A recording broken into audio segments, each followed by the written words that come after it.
The Saucony Endorphin Speed 3 is the best endorphin speed to date in my opinion, but you may not like it, and here's why.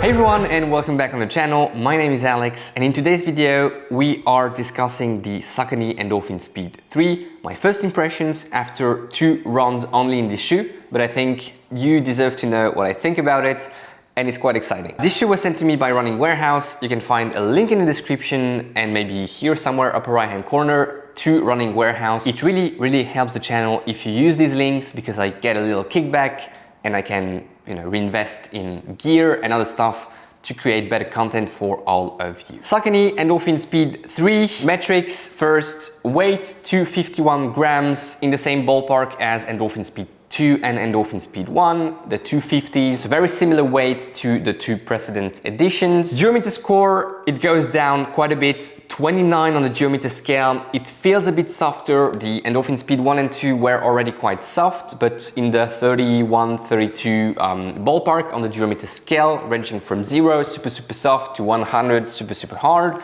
So here 29, quite interesting, a bit softer, and it feels like it. Drop, 32 millimeters in the heel, 26 in the forefoot, 6 millimeters drop, so 2 millimeters less in terms of drop compared to the previous versions. And width of the platform, it is a bit wider, especially in the forefoot and in the heel, but the midfoot is also less narrow because the Endorphin Speed 1 and 2 were super narrow in the midfoot, and here you have a bit more width, a bit more stability, indeed, and something that is quite welcome. The upper, I have 0 complaints about it. It's a nice upper, nothing fancy, nothing astounding, but it's a very nice upper. It is probably my favorite upper out of the 3 Endorphin Speeds. V1, I had a bit of chafing here on the pinky, on the outside of the shoe, on the lateral side, I should say. V2 was okay, but no major changes except the heel. Here, everything works really nicely. Semi-gusseted tongue, nice lockdown in the midfoot. Not as narrow in terms of feet compared to the 2 previous versions. Heel is okay, quite loose, and it doesn't have maybe enough cushioning. A bit more padding here around the heel collar would be welcome, but overall quite happy with it. The tongue, sorry, is a bit too thick. I mean, it's not thick, but it could be toned down a little bit to make it really perfect, but it's already the type of tongue that I really enjoy. So upper, pretty good, and really, enough structure, enough volume, and improvements compared to V1 and V2, which is very important. Midsole, and that's where everything is super interesting, a bit less drop, and I think that's maybe one of the reasons why you may not like it as much as the 2 previous versions. I think it will still remain a highly popular shoe, a very praised one, and rightfully so, because the ride is exceptional, and we'll come back to it in a second.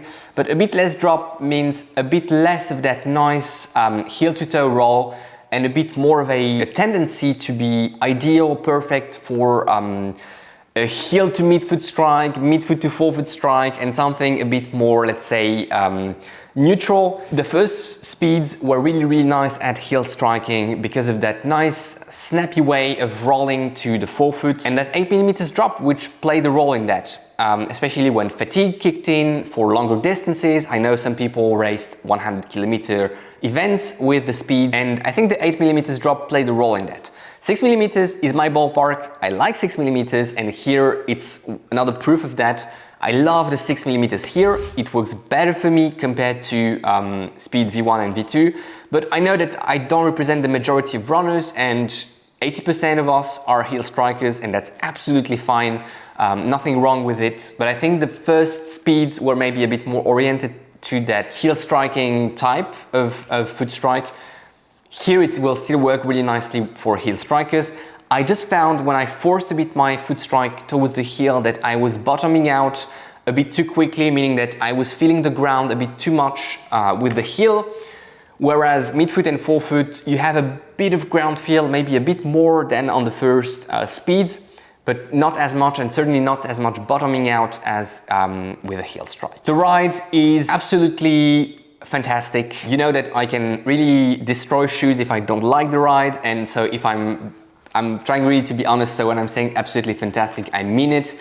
It's actually the first speed that I enjoy so much. Again, the first two speeds felt a bit too narrow in terms of feet, felt a bit too narrow in terms of platform width, and I felt a little unstable. I felt very agile, and with that forefoot flex, it was working quite nicely for heel reps and even for, you know, longer up-tempo runs. But I never fell in love with the speeds, despite so many people loving them. This here is maybe the version, is probably most likely the version with which I will fall in love, because it works a bit better for me. Less drop, more of a midfoot, forefoot ability to you know, work better, and a bit more width. I feel more secure in this shoe. I feel more stable in this shoe. I know it has those sort of inserts here on the medial side, a little plate, wing plate helping for the stability. I don't feel it too much, to be honest, and I still think that for pronators this shoe may be a bit on the limit because of the you know, softness of the foam and the medial collapsing that you can experience here on the medial side. But I feel more stable in this shoe and it works better for me. It's for me the best speed you can get. But again, that's for me, my foot strike, my preferences, and I'm not sure everyone will be of that opinion. But let me know in the comments if you already tried the speed. Outsole, nothing to write home about. I don't think it's the best outsole ever. I haven't had any issues, but I know that when autumn will come and more leaves on the ground, wet ground, this may not be the best outsole because it wasn't fantastic outsoles on the two first speeds. Nice feature here, that guiding rail, going again in the sense of stability. Another feature, so guiding rail, more width, that little medial insert here. Very nice, and I think Saucony understood that stability was maybe a concern for many runners on this shoe and tried to address it. So overall, I think, you know, very good improvements. You can, I was saying here, but you can actually see the medial inserts right here. So yeah, the Endorphin Speed 3, you know, very happy about it. I had very nice runs in it, and I think it will make it into my rotation, my personal rotation for training this summer, which is always a good sign if a shoe that I'm reviewing makes it to the rotation. $160, 190 euros. Please, Saucony, make it 160 euros. Now that the conversion rate is 1-to-1, it would make sense, and 190 euros is a bit steep. 160 would be very good for this shoe. Easy recovery, endurance, long runs, marathon racing shoe, very capable. Kudos to Saucony, and let's see how it grows on me or how it disappoints, if it does, but I don't think it will, in a follow-up video. Enjoy your run today, enjoy your ride, and go beyond your limits. I'll see you in the next one. Bye bye, guys.